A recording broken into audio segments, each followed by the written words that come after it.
Hello, everybody. Welcome to another Comic Boom Comic Source collaboration. Time for DC Spotlight for the week of January 22nd, 2025.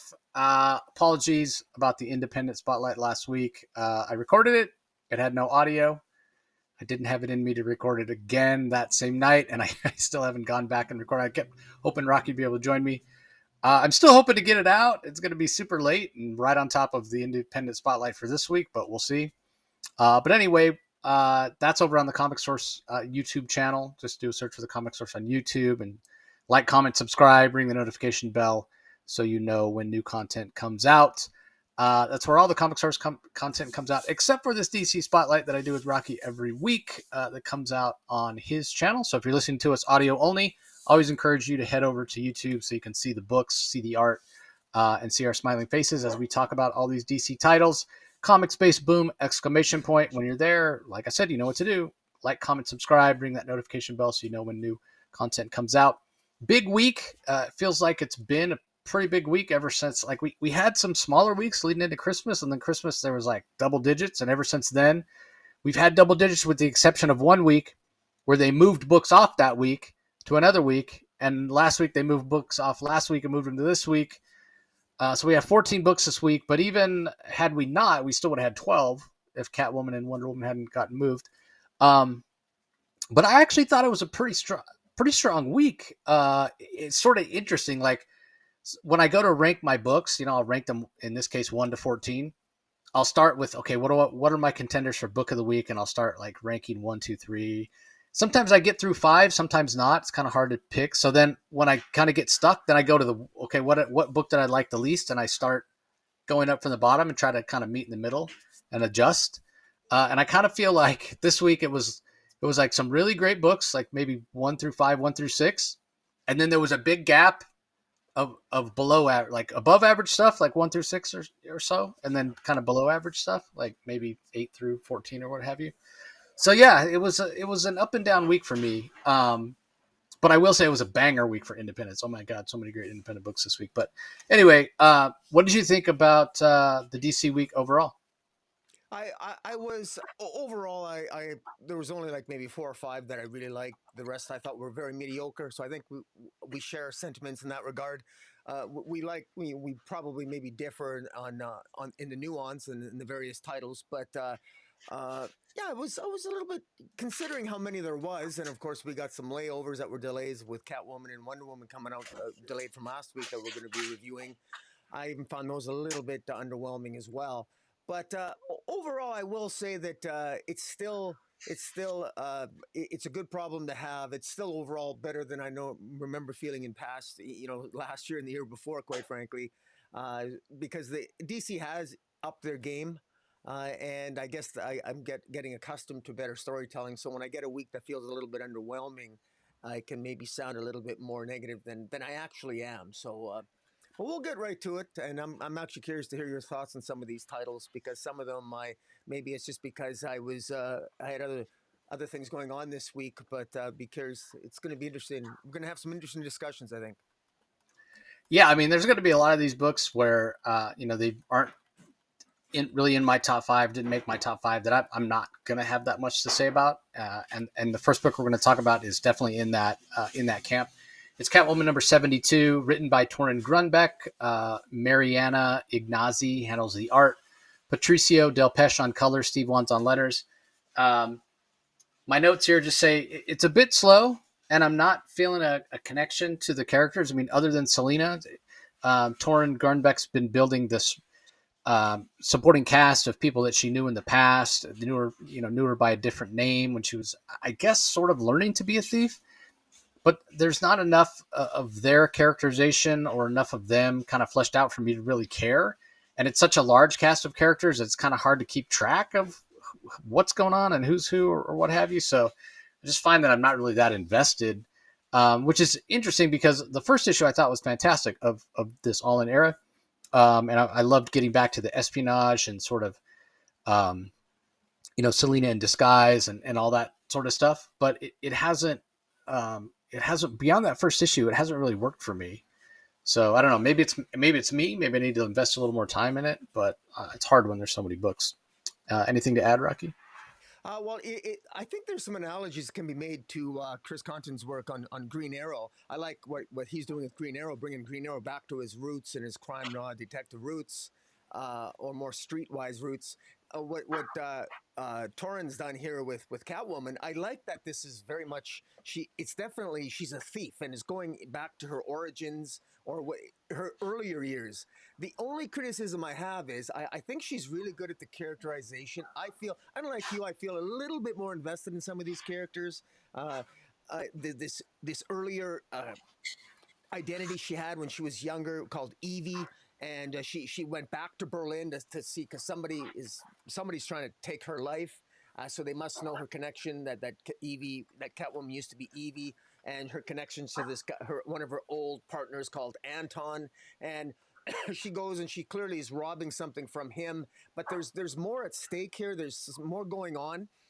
My criticism here, and this might be a nitpick, is I don't I feel that Torrun Gronbekk is almost. I think Catwoman is more in a certain respect. She's more competent than this because I don't really feel that this Anton characters and the people she's dealing with in Berlin. I think that they're easy prey for her. I don't think she's really sufficiently challenged enough by them. And do they not understand that this is Catwoman? Catwoman's like Batman level, but on the female side of things, she hasn't really confronted anyone here that really seems like a significant villain that takes her. So I feel the stakes. I feel like almost Catwoman. She's like literally a cat playing with her food.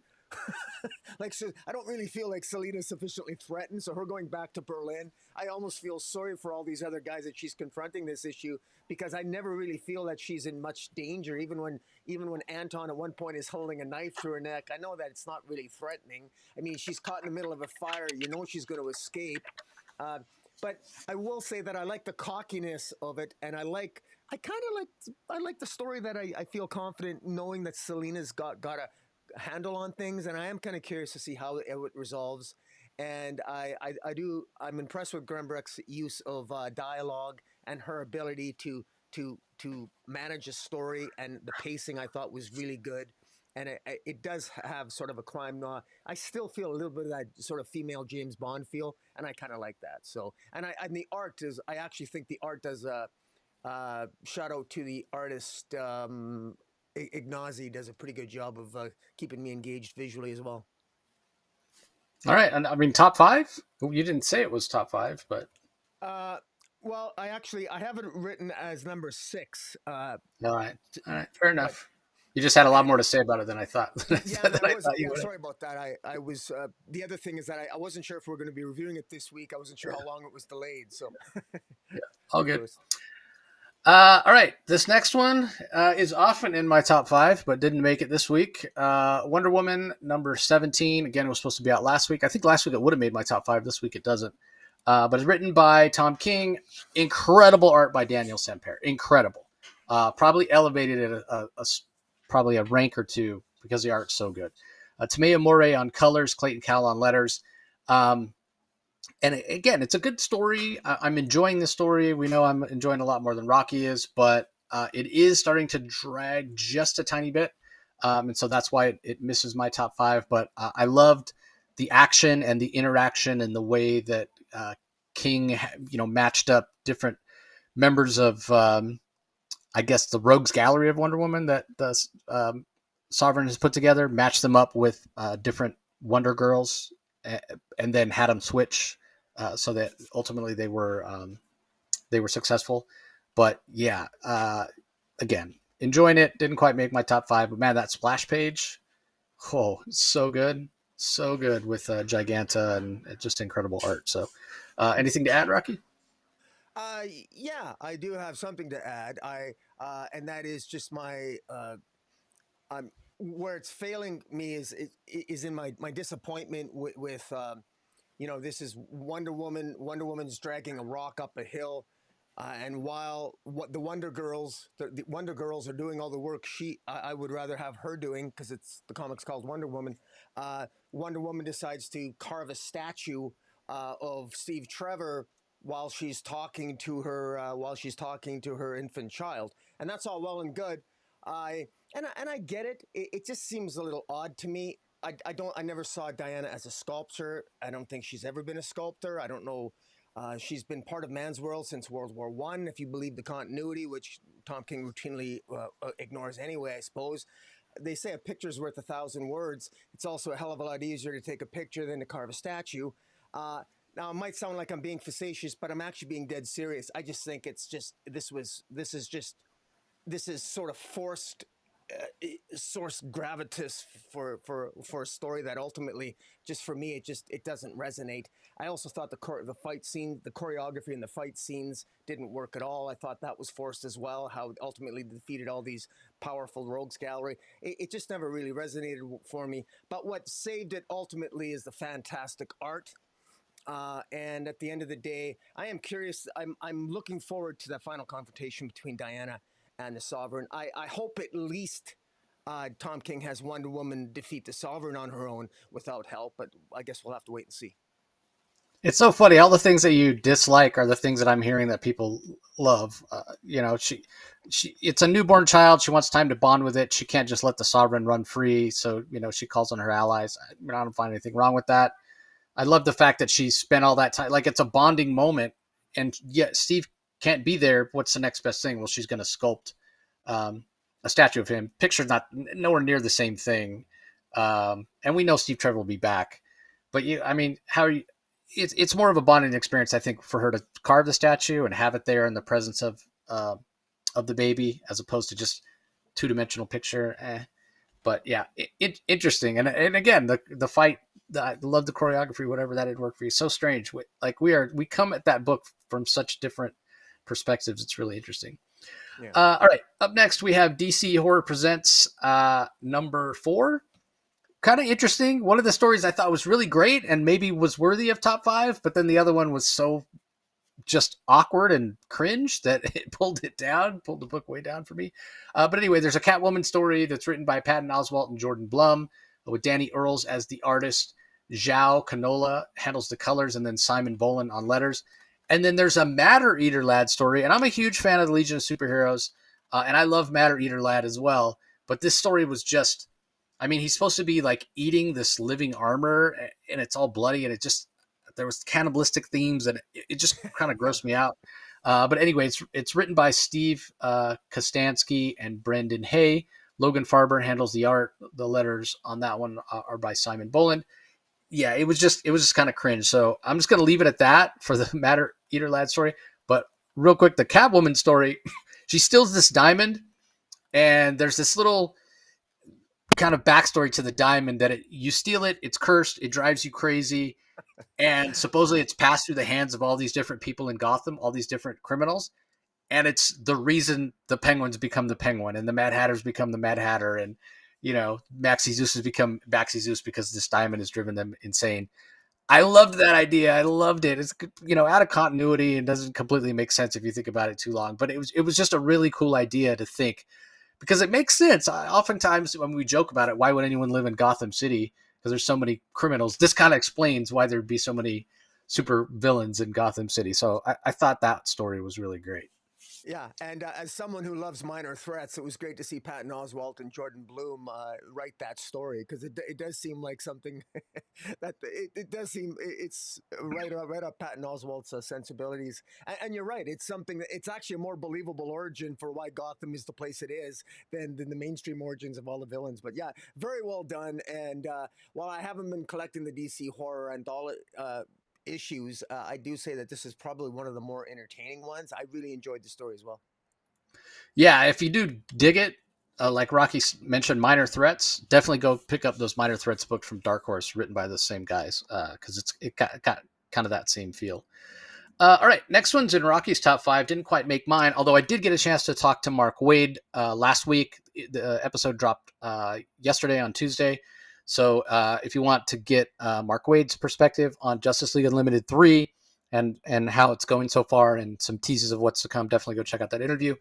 So written by Mark Waid, Dan Mora on art, Tamara Bonvillain on colors, Ariana Mayer on letters. Before I let Rocky go, my notes, I love the Airwave twist. Dr. Occult is playing a big role, which is really fun. Mark Waid and I talked about that. I really like the Terrifics reunion with Phantom Girl and Plastic Man. and we get a crazy cliffhanger last page. So yeah, really awesome. Give us your thoughts, Rocky.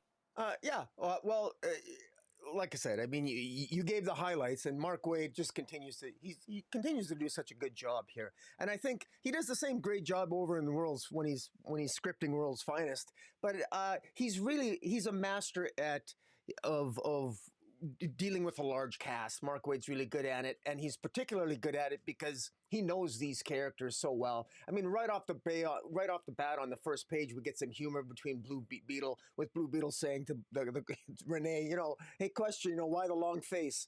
I mean, bad jokes, but obvious jokes, but yet funny. Great characterization, great character moments between the question trying to make Airwave feel better. Airwave being one of the lost children from the Jeff Johns series, who's trying to find his place. We know that Airwave is actually ultimately destined to betray the Justice League, but the Justice League doesn't know that. Airwave, I think, is struggling with that. We know that there's the Inferno, this nefarious, whether it's other dimensional threat that wants to destroy the Earth, that is clearly threatening the Justice League, and they're burning down half the Amazon rainforest, and they're not really sure why. Batman's trying to find Martian Manhunter. Meanwhile, Doctor Occult, Zatanna, there and a whole slew of others, along with Airwave, bringing Wi-Fi to the Amazon as they rescue as many people as they can, trying to get to the bottom of things. You mentioned it before. I got the entire Terrifics run. I love that. With Plastic Man, Plastic Man and Phantom Girl switched powers, and so to see that their power mix up and how that was fixed by the atoms, the two atoms.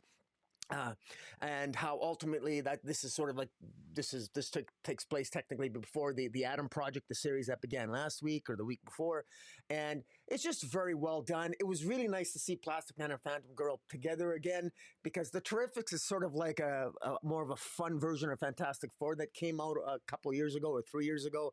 Good Lord, the passage of time. I think the art's fantastic, particularly how you can appreciate how hard it is for maybe Plastic Man to keep himself in solid form, because when Phantom Girl has his powers, she can't control herself, and she looks all horrific, and she's like she's melting, and kind of little reminiscent of the Plastic Man No More series visually that we finished reviewing a couple weeks ago.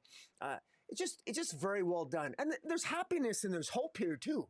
When Plastic Man and Phantom Girl, when they finally get their powers back, things back to normal, and then ultimately we end up with Mr. Terrific trying to figure things out, sending Aquaman into to try to find Swamp Thing, Levi Kamai, who is of course the new Swamp Thing, not Alec Holland anymore, and ultimately it's revealed that Inferno is out to basically destroy and take over the Green, and just as you said, that's ultimately the cliffhanger, and it's a hell of a cliffhanger given what looks to be the nefarious fate of Swamp Thing, and I think just so well done, and it's.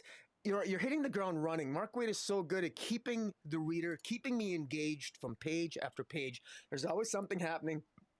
I never feel bored. There's a reason for every bit of dialogue, whether it's a joke or moving the plot forward. It's just very well done. It's good bang for my buck. And that's what I'm looking for, especially when there's so many comic books that come out a week. For one to come up to the top of the pile, at least for me, is pretty good. And it puts a smile on my face when I'm done reading it. And I don't know how I can ask for much more. Yeah, remind me, did Airwave say he had to kill the Justice League? Is that what he said at the end of issue one? He did say that. Now, I infer from the narrative, and I could be wrong, that he's working for Inferno. Now, how that came to be, we still don't know yet. I mean, he was sort of one of the lost children, and so how did he end up how did the Inferno get involved? I don't know. That's sort of the interesting question. So. If you're a longtime reader, DC fan, and you've read The Lost Children and you're familiar with that, that's cool. But you don't have to be familiar with that to know, because it's told you within the pages of the comic. Yeah, I don't think Airwave has anything to do with Inferno. I definitely was a sense that he was going to betray the Justice League. The only reason I bring it up is because Waid said it the first time he was on to tease issue one. And then when he came on to talk about issue three, okay, we found out Airwave was living on the satellite and, was hiding and keeping it a secret. He didn't have a place to go. And he might have Right. felt, being young and inexperienced, might have felt that was a betrayal. Right. And I asked Mark when, and you can hear this when you go and listen to the latest interview. I said, "Did you know at that time when we talked about issue 1 that you were going to put Airwave as this kind of homeless guy hiding out?" And he's like, "No, I didn't know that."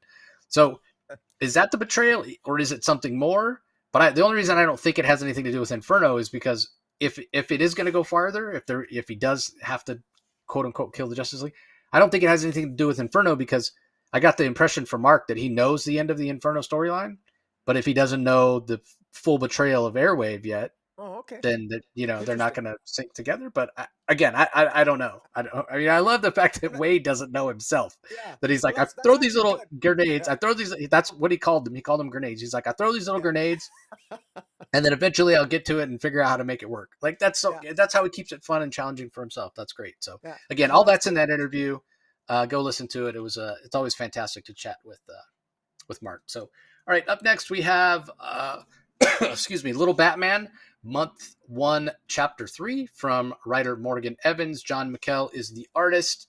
For my notes, I have absolutely hilarious. It's so much fun. The art is great.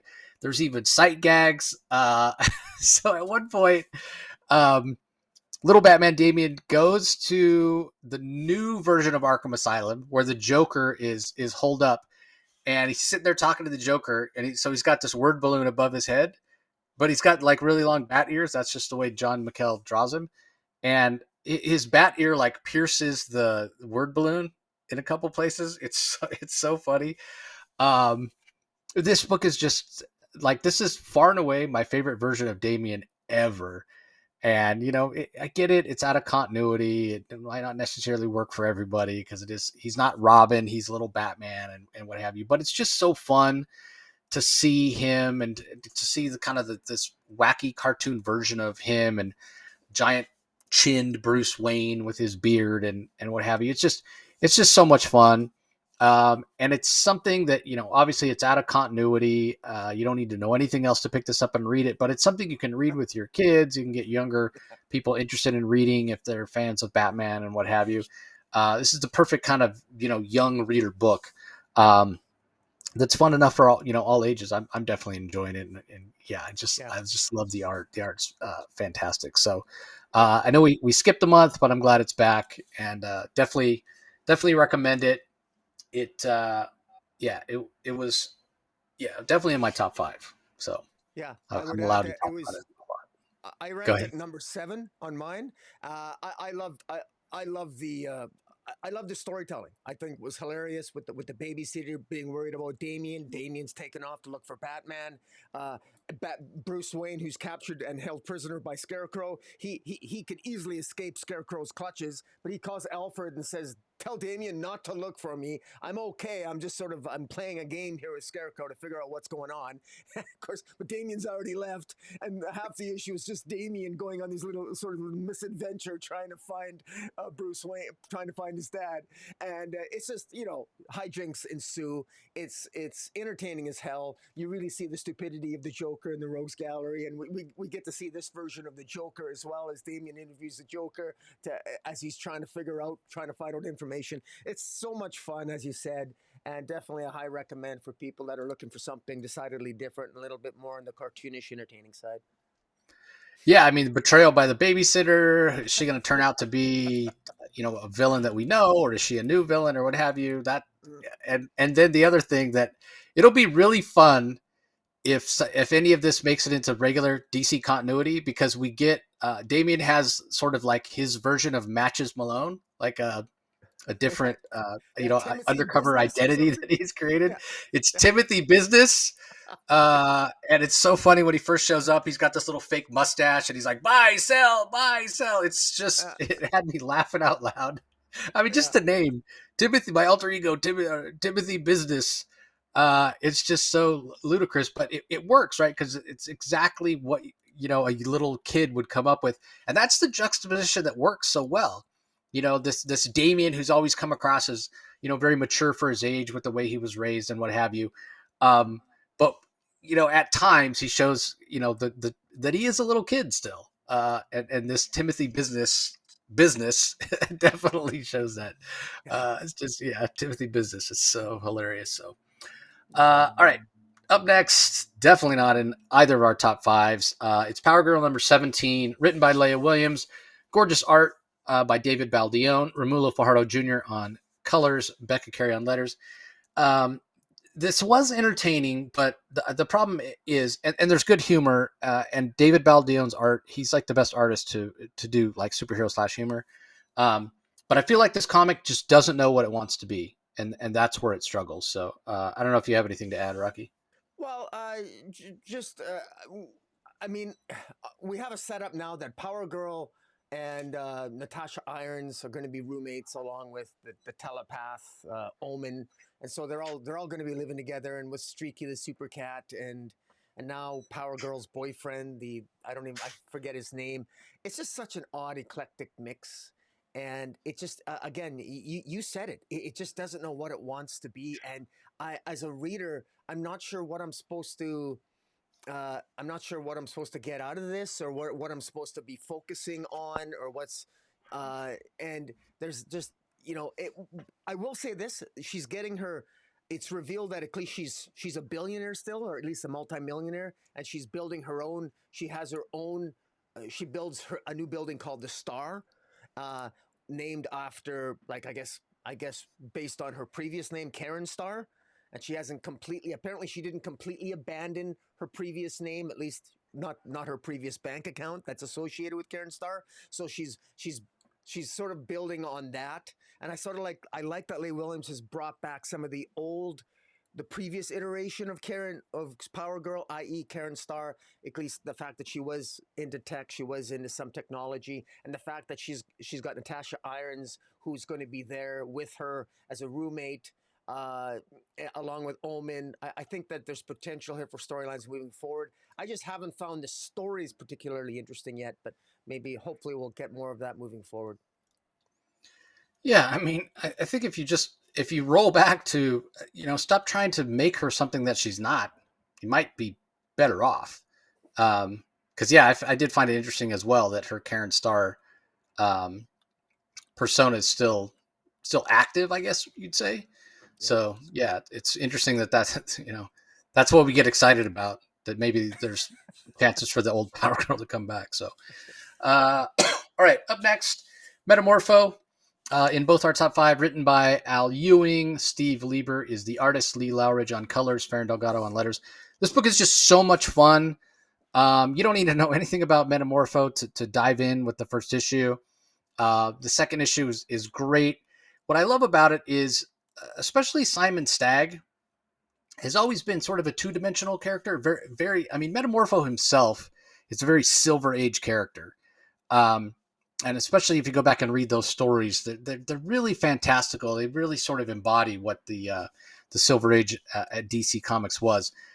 Al Ewing's doing a fantastic job of taking that classic Silver Age feel, modernizing it just enough, but keeping that kind of over the top pitchman sort of just fun adventure, and great characterization. Like maybe, and it's really admirable that he's able to do this. More characterization and maybe some even character evolution for these characters who there hasn't been a lot of evolution. I mean, even when Metamorpho was in Batman and the Outsiders, you didn't see Sapphire, you didn't see Simon Stagg hardly at all, or Java. He's a caveman. How much personality is he really going to have? And they've been sort of these caricatures of characters, and even Metamorpho to some extent. And I get it, right? Because the danger with Metamorpho, he's so much like Ben Grimm, the Thing. He just wants to be human again, so he can be with Sapphire Stagg, and that's Ben Grimm and Alicia. So I get the danger if you lean into that aspect of him too much. But with what happens here at the end, there's even a falling out between Sapphire and Rex Mason, Metamorpho, which is really interesting. The art by Steve Leiber is fantastic. I'm just really digging this book. It feels like no other comic out there. And it's such a great mix of fresh storytelling, modern storytelling with this like callback to yesteryear. It reminds me so much of, in a way, of the books I read when I was a kid. So yeah, I'm really enjoying it. It does that thing that books just don't do anymore with, like I said, kind of that showmanship, that disembodied voice that's saying, "Hey, join us next time when such and such is going to happen," and you just don't get that anymore. So yeah, kudos to Al Ewing. This has been a really enjoyable read so far. What are your thoughts on it, Rocky? Yeah, well, this is also in my top 5. This was I ranked this at number 5, and you nailed it. He manages to do something that very few other writers can do. One other writer that is also very good at this is Mark Waid, and I actually thought Matt Fraction is good at this too. Matt Fraction, who was also paired with Steve Leiber in his 12-issue Jimmy Olsen series, I thought he did a good job of capturing a Jimmy Olsen style modern day story, and funny and everything else. And Al Ewing is capturing that spirit of the Silver Age, but imbuing it with modern day, like social media, and Star Sapphire having her own, I guess, YouTube channel where she wants to get as many subs as she can, and her arch nemesis is Sugar Sweet, and it ends up being an android, and she you you can kind of, it's entertaining, and it actually works, and the art's really good, the characterization is good, the dialogue is I think it just flows so well, and everyone has an agenda here. Simon Stagg doesn't really like Metamorpho, but kind of doesn't like the fact that he's with his daughter. Metamorpho loves Star Sapphire, but at the same time he wants to become human again. Urania loves Metamorpho like he is, gases and all. and then you got Java, and it works so well the way Al Ewing is just sort of weaving these characters in a way. I'll be honest, I never read much Metamorpho. I don't even think I own a Metamorpho Silver Age comic, and I own a lot of DC Silver Age. I don't think I even read much Metamorpho, to be quite blunt. So, but yet, it's still entertaining to read, and so yeah, this is definitely a recommend. It puts us again another one that puts a smile on my face. So it's good. It's high recommend. Yeah, I mean, Ramona Freed and art. That's what always got me with the Metamorpho Silver Age stuff. But Oh yeah, yeah, I she mean, created again, it, right? She created it. yeah, she's co-creator. Yeah. But yeah, the other thing, I mean, Simon Stagg, who's apparently worships his daughter, wants her to follow in his footsteps, be a captain of industry, as they put it. Which again, it's just an old timey term. But he creates an android, like helps facilitate the creation of an android that kind of takes her spot, as kind of the Taylor Swift of, like, just the betrayals, and yeah, it's just so good. Definitely gets a recommend. All right, this next one's also in our top 5 for both of us. It's Green Arrow number 20, written by Chris Condon, drawn by Montos, colors by Adriana Lucas, letters by Hassan Otsman Elhau. Street as it gets. It's bringing Green Arrow back to his roots. There's no easy answers here with sort of the crime and what he's investigating. And the art is just Montos art, pitch perfect. As much as I liked Montos's art on John Stewart War Journal, this is the kind of book that he needs to be doing, a street level book. And this is just so far removed from Green Arrow as part of the Justice League and dealing with superpowered, villains, and maybe having some superpowers himself. And so different from what came before with the Josh Williamson run, which leaned into time travel and, absolute power and all that. This is just a street vigilante, a social, conscious hero who's trying to do the best he can in a difficult situation where apparently they think that they catch the freshwater killer. And she's this woman who's been horribly affected by corporate malfeasance. They dumped all this toxic waste, and then, supposedly they cleaned it up and donated the land back for development to build affordable housing for some underprivileged people. And they got cancer because of the toxic waste. And now one of them became the freshwater killer and was going around and killing the people responsible. And you can understand, like, your son has died, your husband has died, you yourself are dying from cancer because of all these things that these people have done. And all you're doing is taking the groundwater that's contaminated, that they contaminated, and you're giving the people who are responsible for that contamination a chance to drink the water just like you did. some would say that's justice. And if the people die, well, hey, you shouldn't have poisoned the water. How many deaths are on your hands? So that's what I mean by there's no easy answers. Then we get a twist at the end that maybe who we thought was the freshwater killer is not the freshwater killer, but that doesn't mitigate the fact that it's still like maybe these people are getting what they deserve. But at the same time, two wrongs don't make a right. You should never be, choosing and taking agency to kill somebody. These people, it's out of corporate greed. They didn't, go out of their way to kill people. They probably didn't want to kill people, but they also don't care that they killed people because they got rich. So it's sort of relevant to a lot of things that are going on today. I mean, we here in the U.S. we had was it Flint, Michigan, where people died. You couldn't drink the water if you lived there. I still don't know if it's completely safe to drink the water there. So these aren't fantastical problems that Green Arrow is dealing with. And again, that's what makes it feel real. That's what makes it street. That's what makes this such a great story from Chris Condon, and also the interactions with the police, right? Like it's one of the things you have to accept at face value if you read DC Comics that yeah, these heroes are out there and people trust them, and it's interesting. It's part of absolute power. What happened there with not wanting to trust heroes, and a little bit still continuing in Brandon Thomas's Black Lightning with this councilman who doesn't want to give any grace to any heroes because he thinks that they're out to get us or what have you. But for the most part, police departments and authorities, what have you, they accept the help of superheroes. They don't go out of their way to try to arrest them, even though technically some of the things they do are illegal, breaking and entering, or illegal detainment of people, or false imprisonment, kidnapping. All those things could possibly, when you tie somebody up and leave them for the cops or what have you, theoretically you could go after them for those things. There's a little bit of that here, right? With these police officers who don't necessarily trust Green Arrow. They seem to want to use him because it helps them solve the case, but they don't trust him completely. They don't totally believe what he's doing is right. He's in sort of a gray area. So I like that dynamic as well. And this is just a very real, about as real of a superhero story as you can get in the main DC universe, I would say. So just fantastic art, fantastic job by Chris Condon. Like I was excited when he was coming on Green Arrow because I was pretty sure this was the direction he was going to take it, but he has far and away exceeded any expectations that I had. I mean, this is back to like Longbow Hunters, Mike Grell type stuff, like even more grounded than that, because that had like shadowy organization of assassins and what have you. This is even more grounded, real world problems that don't have easy answers that Green Arrow is trying to solve. Just a fantastic job. What are your thoughts on it, Rocky? Yeah, I mean, you said it. I echo, repeat all your comments.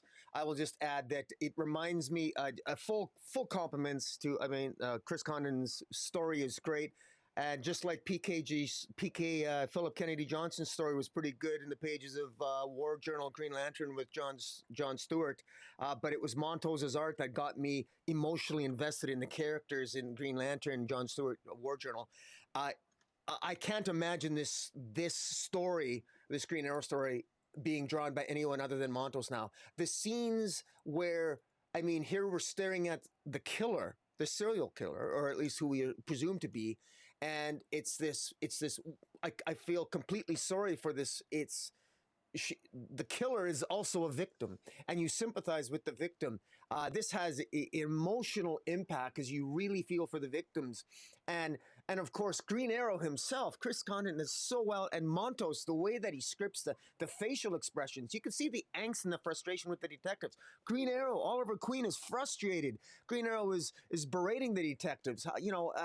And this is a victim here. How could you? We haven't, you know we haven't won here. There's still work to do, and the detective knows he's right, and they acknowledge it, and there's, you could see the frustration in the detectives and in Green Arrow, and you could see he's calling Black Canary, he's calling Dinah Lance, who's has in the middle of her own adventures taken out some bad guys, and he's frustrated.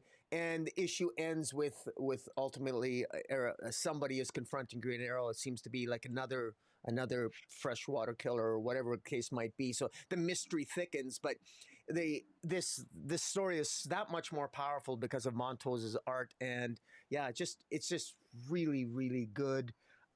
This was actually I had ranked this at number one actually on my list. I don't know if it'll remain number one by the time we're done talking, but we'll see. Fair enough. All right, up next, I think this one is also in our top 5 for both of us. It's Superman number 22, written by Joshua Williamson, Dan Mora on art, Alejandro Sanchez on colors, Ariana Mera on letters. Give us your thoughts on this one. All right. Well, one of the things that Joshua Williamson, I want to thank him. I want to thank Joshua Williamson for two things. The first is getting off of Green Arrow and letting Chris Condon get on there. And the second is for staying on Superman. See what I did there? What I took, I gave back. Joshua Williamson. I'm loving this Doomsday storyline. Superman and Superwoman, of course, that being Lois Lane, are confronting these aliens that have come down from a planet that Doomsday destroyed, and they're demanding that Superman and Superwoman surrender the body or surrender the captured Doomsday because they want to kill.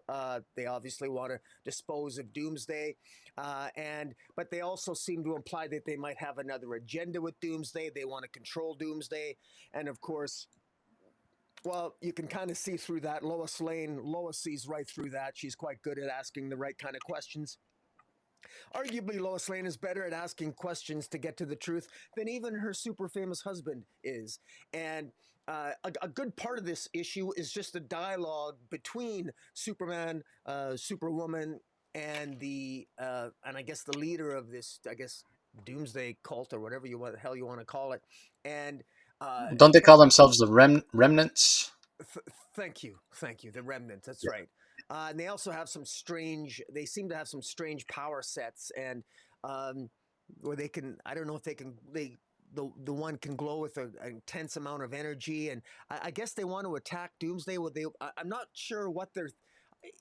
I'm always a little bit confused with Doomsday. How could you capture, or why would you want to capture and kill Doomsday when you know that Doomsday's entire power set is that he can come back and you can't kill him the same way? It's sort of a quandary with Doomsday, and that's sort of what makes stories with him all the more interesting and challenging, because even if you defeat him, it's a temporary defeat at best.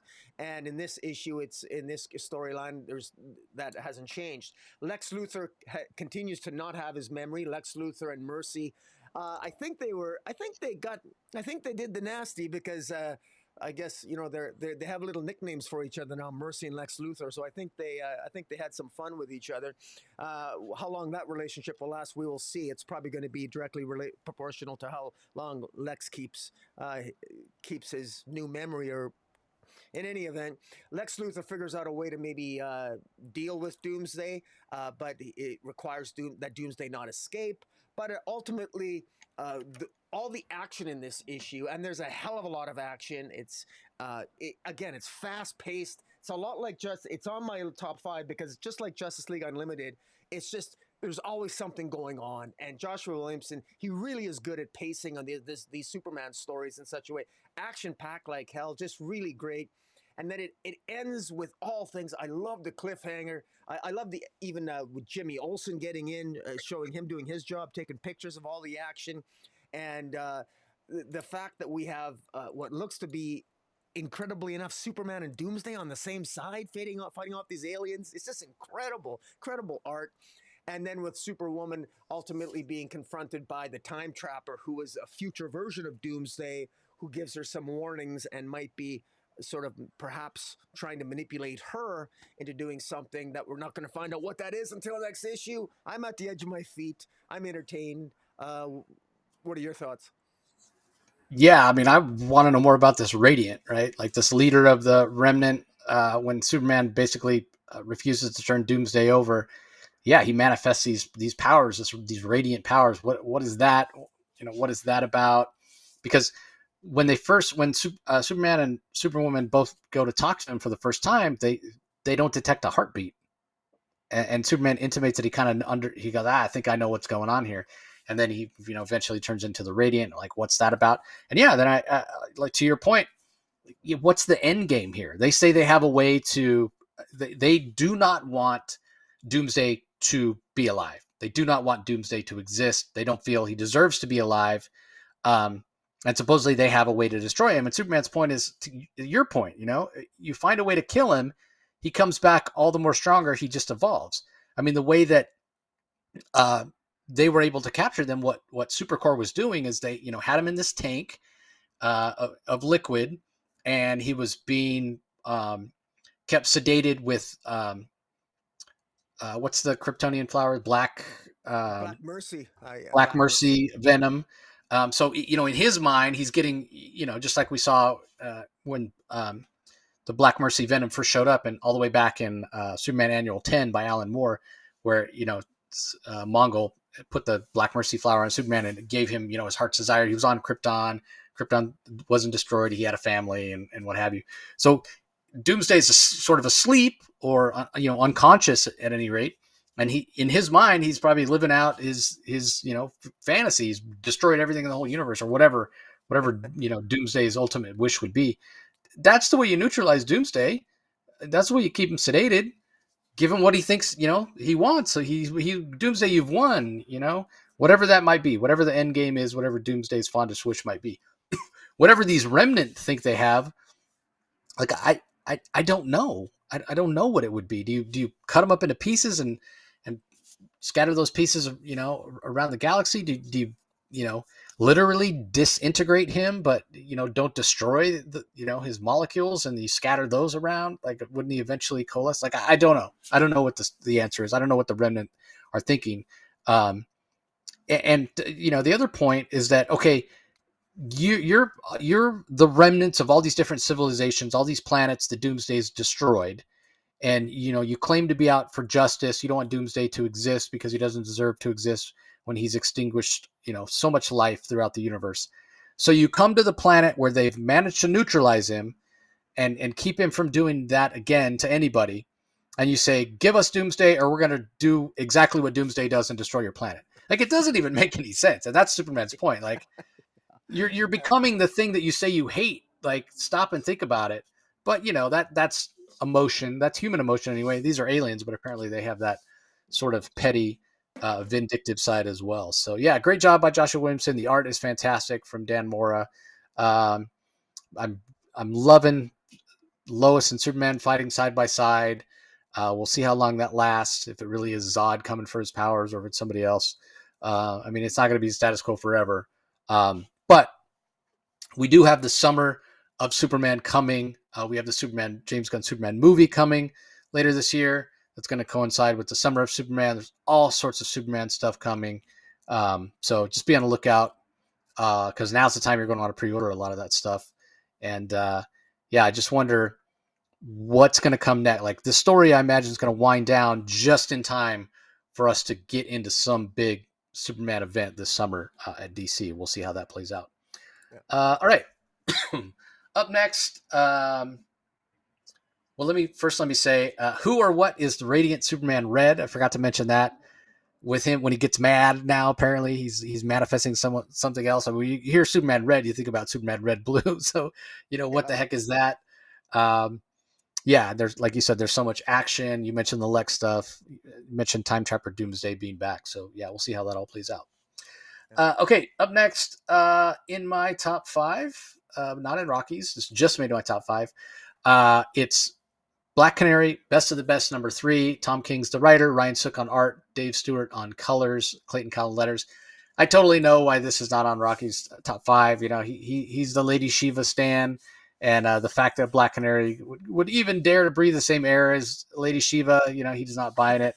I didn't mind this issue. I didn't hate it. I didn't mind it. Well, why would you? With Lady Shiva is like, 5, but I mean, it was. Yeah, Lady Shiva is beating the crap out of Black Canary. Like, half her face is all caved in.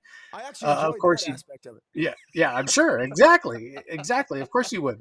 But again, like, what it shows to me is just the determination and the will of Black Canary, how she just won't give up. And we get some more hints here and find out why. She's made a deal with Vandal Savage, And before you go, Black Canary would never make a deal with Vandal Savage. But you got to remember the relationship with her mother that's being fleshed out here. And the fact that, Vandal Savage tells Black Canary, yeah, your mother has cancer. She's dying. I will cure her, but I need you to go fight Lady Shiva, and you got to last at least till the 6th round. So you sort of understand, like, Black Canary, like, her reasons for doing this are the most important to her. It matters way more to her than it matters to Lady Shiva. I promise you, it matters so much more.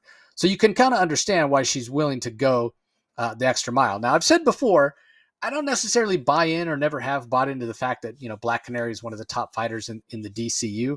I wasn't aware that that was even a thing. And then, after I talked to Tom King and he explained the origins of it and whatever, like, it makes sense. At one time, Black Canary was sort of up there and considered one of the best hand-to-hand fighters. And so that, that's fine. I can buy that. Whether or not she's physically more capable than Lady Shiva, probably not. But again, if her motivation is that much more than what Lady Shiva's motivation is, like, I can sort of get, because it feels to me like Lady Shiva's motivation, it's all internal, right? It's all narcissistic. It's all, she wants to win. She wants to be undefeated so she can say she's the best. All the motivation is for herself, right? Whereas Black Canary is doing this for her mother, for the love of her mother, and what have you. Now, you might look at the relationship she has with her mother and how her mother, for lack of a better term, tortures her or has tortured her in training her. But that's the way that she has always showed her love. She knows that her daughter's going to follow in her footsteps as Black Canary. And the way she can show her love is to make sure that her daughter can survive anything, can survive any fight, even a fight with Lady Shiva. And so it's tough love in a way. Batman also shows up here. It's not 100% clear that Black Canary kicks his butt, but it's definitely hinted at, which is interesting. You get the feeling that Batman might not be going all out, even though Batman will admit that he's not the best fighter. He has said as much before. He says, yeah, Cassandra Cain is a better fighter than I am. So yeah, this is enjoyable. The art is fantastic. There's moments of humor. I love when the ringside color man interviews Ted Grant, and he, like, the ring man will just go on and on and on. We know he's a motor mouth, and ask a question, and then Grant just one syllable response, no. Or like his middle answer is like 5 words, and then asks him another long-winded question, no.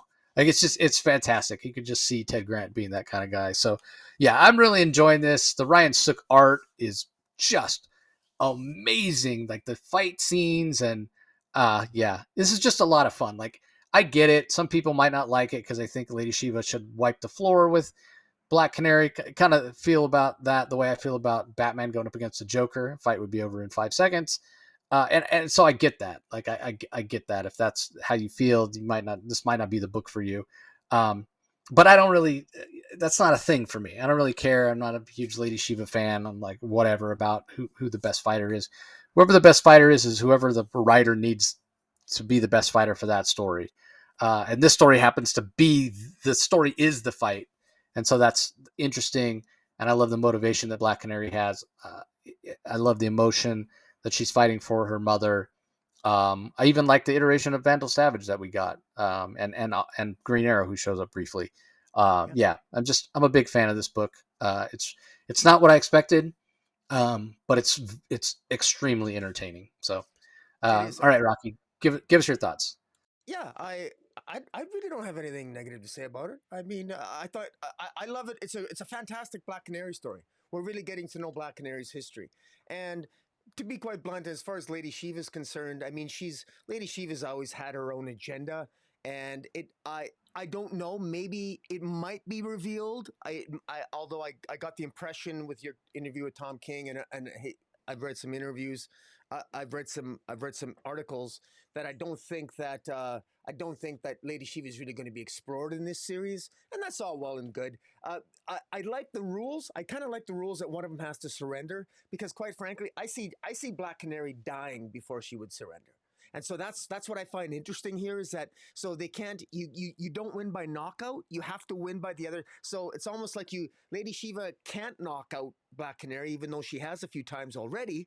And even if Black Canary knocks out Lady Shiva, which is possible, you're still not going to win. They got to wake up and surrender. So it's interesting how is this going to play out? How in the hell are you going to get Lady Shiva to surrender?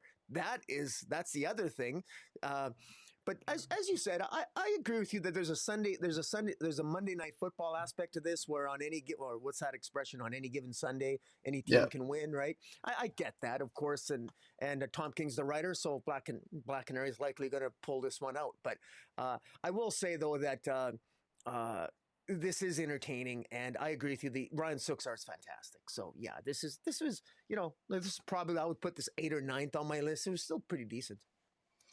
Yeah, I mean, well, to be clear, they did say that the ref can call it. So if somebody's unconscious, if they're not able to continue fighting, the ref can call the fight. But the other aspect of this is, I don't think Black Canary is supposed to win. I think she's just supposed to last to the 6th round. That sounds like that's the deal she made with Vandal Savage, and then go down.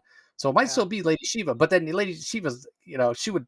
I feel like she'd know, right? Like, man, all this punishment. Yeah, all this punishment I gave you, and then all of a sudden the 6th round, you're like, I'm dead. I'm done. I'm not fighting anymore. So I don't know. We'll see. We'll see how it plays out. I mean, it's Tom King, so I sort of expect a twist. Could Lady Shiva be in on it as well? The fix is in. I mean, who knows? Who knows? Yeah. Yeah, we'll see. We'll see. All right, up next, also not in our top 5, but I gotta admit that I'm enjoying Harley Quinn a lot more than I thought I would, or just because it's Harley Quinn. You tell me Elliot Kalin is the writer. I'm a huge fan of Elliot Kalin, so maybe I should have expected to enjoy it a little bit more. But Mindy Lee's the artist, Triona Farrell on colors, Lucas Scatoni on letters. Not going to spend a lot of time on this. I'll just say that my notes here say these are fun standalone stories. And when I talked to Elliot Kalin and sort of asked him about it, that he's like, yeah, that's what DC wanted. They wanted stories that kind of stood on their own.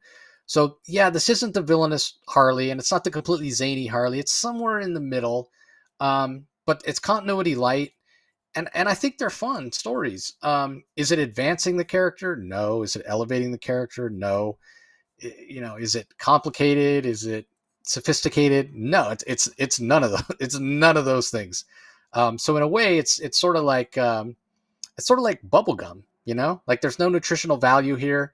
You're not going to get anything out of it in the long term, but you can get some enjoyment, while it's happening. You can get the enjoyment, when you first put that gum in your mouth. But I know that's not where, there's a lot of Harley fans out there that want more from Harley. And I understand that. This book is not that. The series is not that, and hasn't been for a long time. So yeah, I understand the frustration and why some people don't like this. So anything to add, Rocky? I don't have a lot to add. No, I will say it's a very different look in Harley. I don't think that serves the character, to be honest. I really don't like this new look for her visually. I don't think it doesn't really work for me. That's not the writer's fault. The writing is just, it's continuing the same sort of tone of story as existed before. And it's, that's the type of stories that a lot of Harley Quinn fans love. And that's what this is. It's just not my cup of tea, but certainly I can understand that this does have a certain kind of charm. And I will give Elliot Kalin credit that there's a couple of new characters in this story that I think are interesting. But it's not my cup of tea. Yeah, there's a character called Chicken Fingers. Yeah. And he doesn't have chicken for fingers. All right, up next. This one's in Rocky's top, but not mine. I have been enjoying this run so far, but this issue bothered me a little bit. So anyway, it's Mercy of the Father, Part 4, written by Tom Taylor. Mikal Janin on art and colors. Wes Abbott handles the letters. It's Detective Comics number 1093. I'm going to go first just with my kind of critiques of it, and then I'll let Rocky take it away. So this was a really quick read. It felt a little short, even though it's full length, and it felt like the writing was a little bit lazy because Batman gets defeated here by this Asima character. Batman gets knocked out. She literally could have killed him, or maybe unmasked him. I mean, sometimes he has the booby traps on his mask, or if you try to unmask him, it shocks you or whatever. But she could have just stabbed him. I mean, she injects him with this anesthetic, and he passes out. That could have been some killer toxin that would have killed him.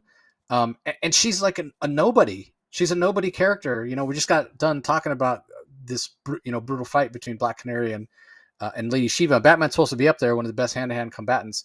And I get it. He's trying to save this kid who got an artery sliced by a SEMA.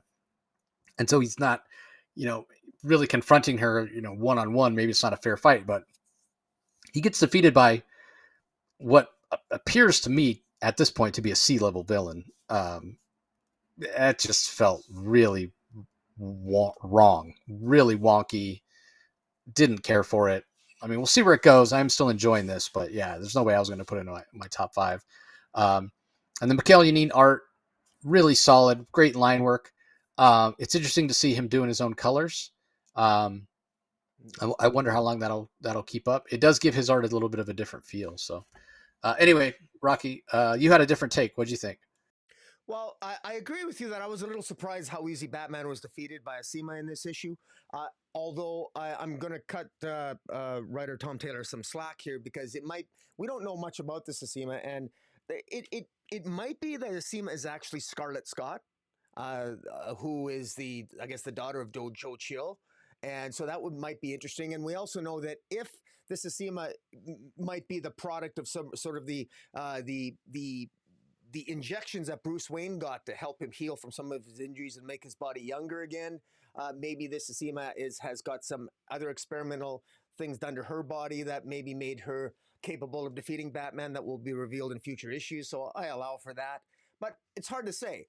Where I really enjoyed this issue for me was the character work. I really liked the opening flashback where it shows a younger Scarlet at Wayne Manor talking to a young Bruce Wayne who doesn't know that this is the daughter of the man that killed his parents. And Alfred comes up and and doesn't say anything, but it's clear that the mother feels really guilty and says, "I'm sorry. I just need you to know how sorry I am." And it's interesting because it's sort of it really makes you wonder, okay, what does Scarlet know, and if Scarlet has grown up to be this villain, the tragedy of it. So I really like that. I like the sort of the seeds that are being planted here, where we're going to get maybe more payoff as this story progresses. And I like how Tom Taylor's use of the entire Bat family coming in to protect all the other kids that are being sort of hunted down. And of course, at the end, ultimately, Batman's failure to save one of the kids because the SEMA attacks and takes some of Batman's blood. He gets stung with a needle. At first, I thought it was the needle that incapacitated him, but then at the end, it appears as if whoever took some of Batman's blood, and that was a SEMA with the needle. I'm assuming they discovered that it's actually Bruce Wayne. At least that's the inference I drew, that this SEMA character now knows that Batman is Bruce Wayne, and if it is Scarlet, then Scarlet knows even more, because you could infer that from the narrative.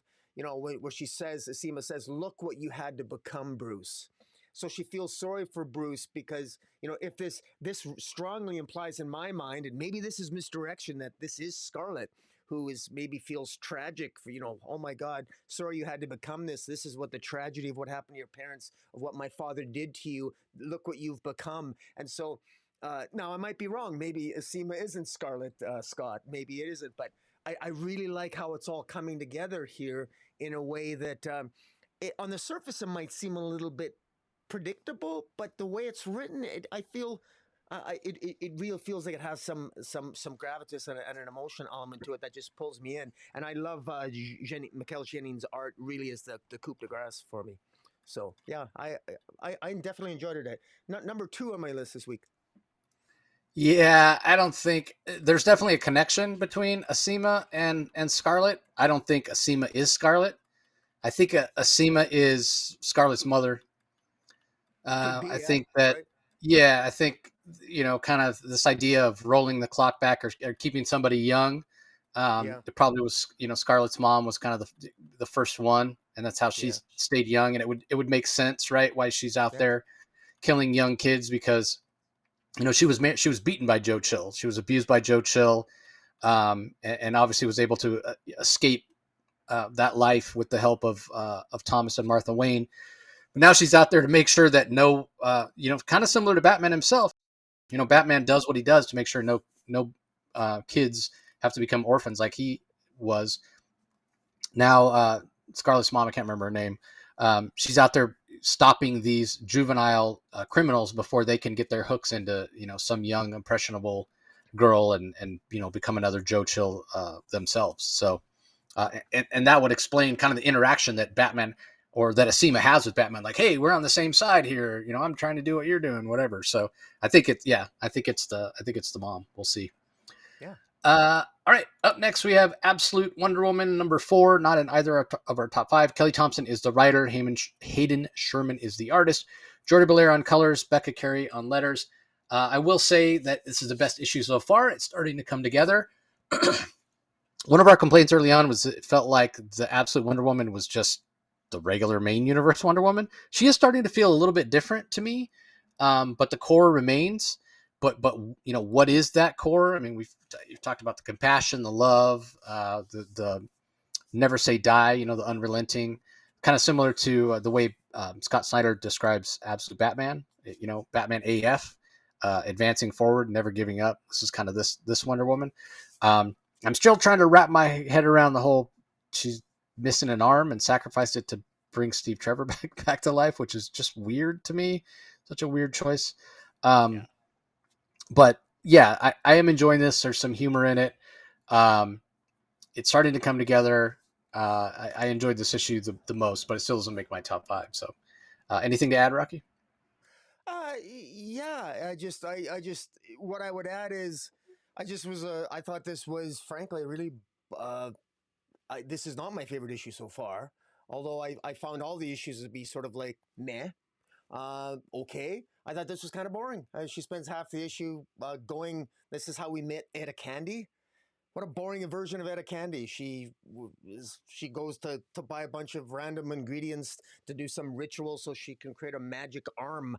And okay, it was almost as boring as the version of Cheetah that we met, or the of Barbara Minerva that we met last issue, who is the same as the mainstream version. I'm not. There are people that are just loving this Absolute Wonder Woman, and all the power to it. I want it to be successful. And I will say though that even though I'm not a huge fan of this, I find her generally speaking kind of the same sort of character. I will say as full compliments to Kelly Thompson that number one, I'm in the minority, and the fact is lots of people love this. Great. It is magic based. We got Batman who's all street. We got Superman, who's the cosmological in the absolute universe, and we got this Wonder Woman who absolutely embodies in a very cool way with the whole metal arm and everything, the mythic and the hellish landscape of the absolute universe, and Hayden Sherman's art does have an impact. This is a visually unique looking comic. It's impossible to ignore. It is vibrant. There are some cool moments here. I will say that there's a moment in here where the giant sword is made super huge that Wonder Woman uses against this Tetris creature, which I think to me, it has a degree of silliness to it, that she makes this sword become a giant sword. I really think I laughed out loud when I saw it, and not in a good way. There are some people that I'm sure are going to think that's really cool. I guess I need to buy more manga. I know a lot of people, I guess I don't really read a lot of manga, but I look at a manga comic and there are lots of characters that have giant swords, and apparently this is the in thing. I don't know if the swords are ever as big as the sword that Wonder Woman wields in this absolute comic, but in any event, it is what it is. My favorite scene was the last page. We're getting Veronica Cale. I will say again, Veronica Cale isn't much different in this comic as she is in the mainstream universe. Again, I hate to say this, but I really wanted more creativity on the Rogues. We're not getting it. And but at least Veronica Cale might bring some gravitas to it. Veronica Cale in this iteration is a member of the United States government. Not much different than her being a corporate guru, Lex Luthor type in the mainstream DC universe.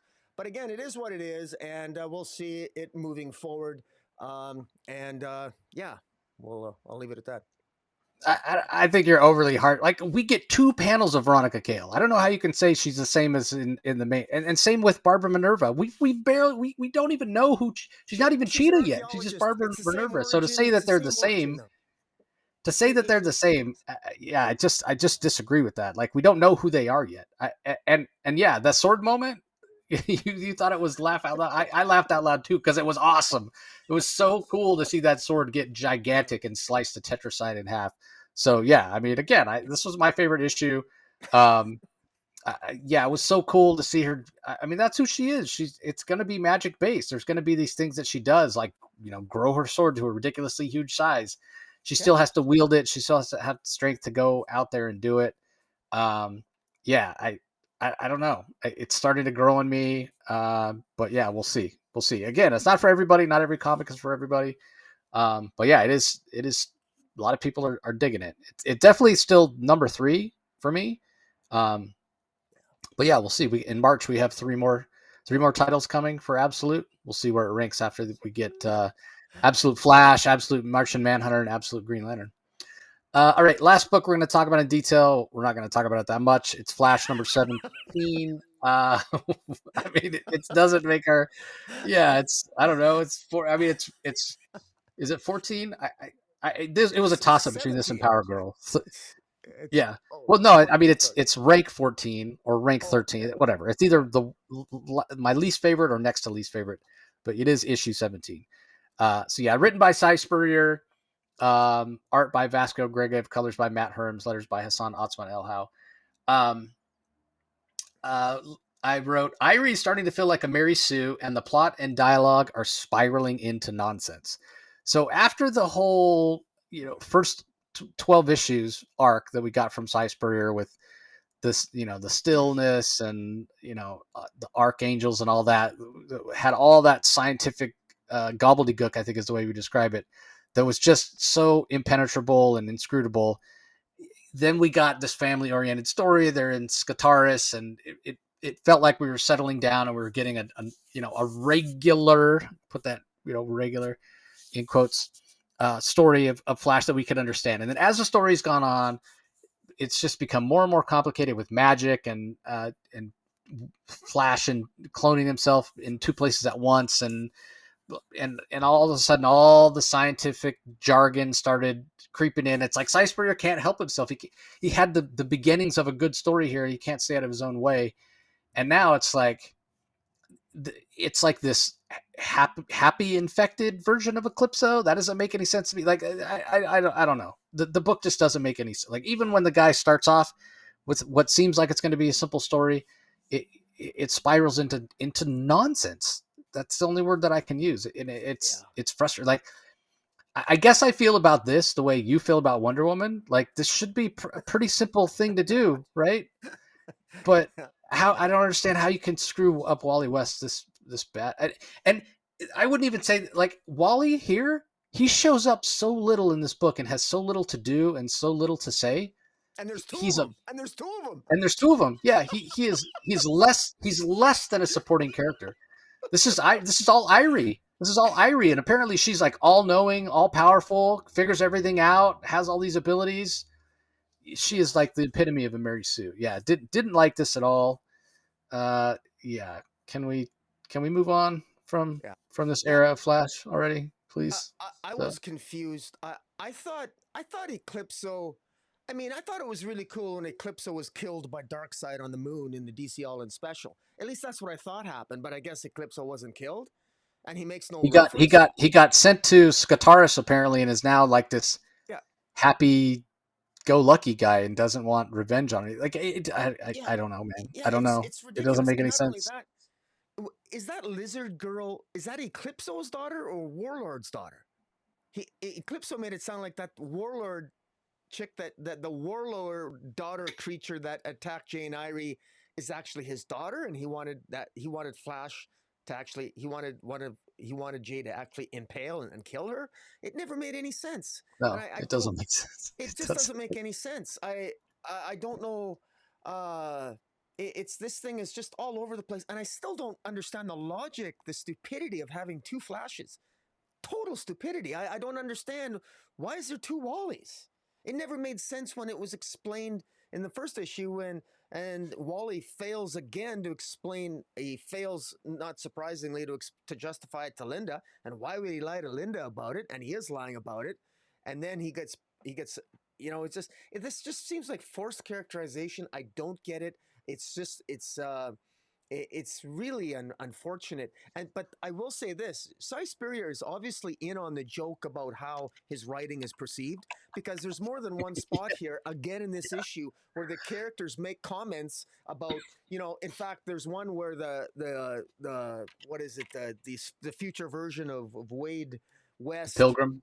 the Pilgrim, makes a comment because him and Mr. Terrific, they're making he's making comments about science, and they're all making their esoteric, generic, complicated comments, and none of us readers know what they're talking about, and he sort of jokes about it, and I get it, but when there's nobody on who really seems to know what's going on, it's just really, really frustrating. And um, the pacing is terrible. It's just absolutely terrible. And I wish I caught on to more what was going on. Maybe I could enjoy this, but it's just not. This is a chore to read, and it's a real chore to read. It's very frustrating when I finish reading. If I'm finished reading like World's Finest, or I'm coming off of Justice League Unlimited or Superman, and then I read Flash, and all the joy I have experienced is completely zapped by the time I get to the final pages of Flash, and I'm thinking like, what did I just read?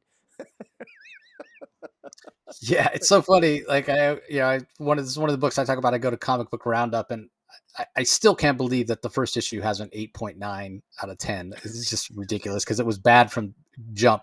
But each issue it goes down, right? 8.9, 8, 7.6, goes down, down, down, down, all the way down to issue 12 got a 6.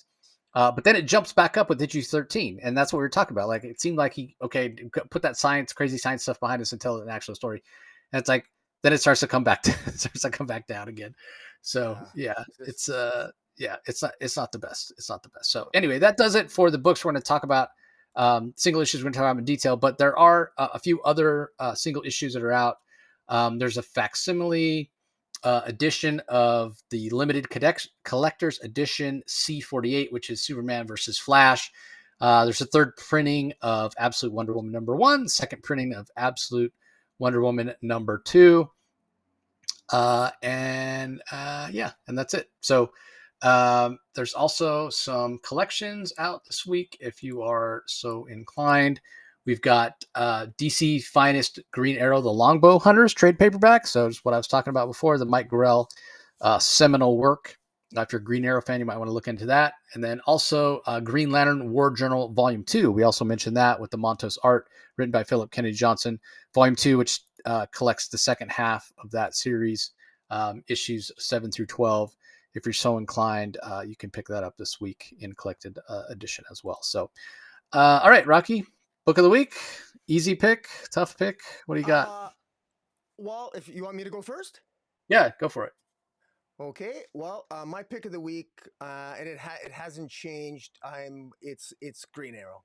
It's Green Arrow issue 20. Chris Condon has just done a fantastic job. Montos on the art, absolutely fantastic.